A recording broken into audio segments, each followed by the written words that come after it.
Hamas যেন রূপকথার সেই ফিনিক্স পাখি, বারবার আগের চেয়েও আরো বেশি শক্তিশালী হয়ে পাল্টা আঘাত করে জানান দেয়, যতই চেষ্টা করো গাজার ভূখণ্ড থেকে আমাদের মুছে ফেলতে পারবে না।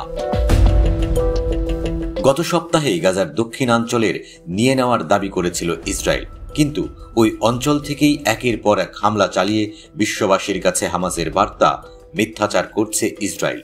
গাজায় নৃশংসতা চালালেও ভূখণ্ডের নিয়ন্ত্রণ এখনো ফিলিস্তিনিদের কাছেই। রাফায় নিজেদের ঘাঁটি শক্তপোক্ত করার চেষ্টা করছে ইসরায়েলি সেনাবাহিনী। এবার সেখানে তাদের ঘাঁটিতে জোর হামলা চালালো হামাস। এই হামলায় বেশ কয়েকজন ইসরায়েলি হতাহত হয়েছে বলেও খবর পাওয়া গেছে, তবে জানা যায়নি প্রকৃত সংখ্যা।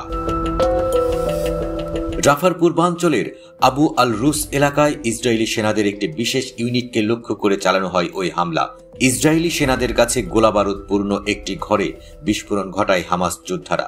ব্যাপক বিস্ফোরণে আগুন ধরে যায় সেখানে, যদিও এই ইস্যুতে এখনো কোনো মন্তব্য করেনি ইসরায়েল।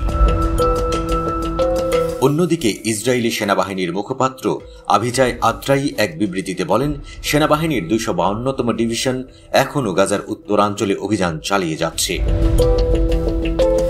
তার দাবি, হামাসের প্রায় 1.5 কিলোমিটার দীর্ঘ এবং 20 মিটার গভীর একটি সুড়ঙ্গ পথ ধ্বংস করেছে আইডিএফ। সেই সুড়ঙ্গের কাছেই একটি অস্ত্রের গুদাম পাওয়া যায়, যেখানে প্রায় 20টি ইম্প্রোভাইজ এক্সপ্লোসিভ ডিভাইস, একটি এন্টি ট্যাঙ্ক মিসাইল লঞ্চার এবং অন্যান্য যুদ্ধ সরঞ্জাম ছিল। তিনি আরও বলেন, অভিযানের সময় একটি সামরিক ড্রোন দেখতে পায় যে কয়েকজন ব্যক্তি ইসরায়েলি সেনাদের আশেপাশে একটি বিস্ফোরক বসানোর চেষ্টা করছে। এরপর ইসরায়েলি বিমান বাহিনী তাদের লক্ষ্য করে হামলা চালায় এবং ওই ব্যক্তিরা নিহত হয়েছে বলেও দাবি করেন তিনি। এর আগে শনিবার হামাস জানায়, তারা এমন যে কোনো যুদ্ধবিরতির প্রস্তাবকে ইতিবাচকভাবে দেখছে, যা স্থায়ী যুদ্ধবিরতি নিশ্চিত করবে এবং গাজা থেকে ইসরায়েলি বাহিনীর সম্পূর্ণ প্রত্যাহার ঘটাবে। এক বিবৃতিতে হামাস জানায়, এ ধরনের প্রস্তাবে ফিলিস্তিনিদের ভোগান্তির অবসান এবং একটি গুরুত্বপূর্ণ বন্দী বিনিময় চুক্তিও অন্তর্ভুক্ত থাকতে হবে।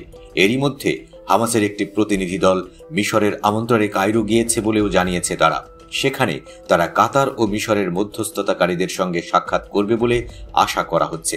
চলমান আলোচনা ও গাজায় ইসরায়েলি হামলা বন্ধে একটি চুক্তি অর্জনের প্রচেষ্টার অংশ হিসেবে হামাস প্রতিনিধিদের এই সফর।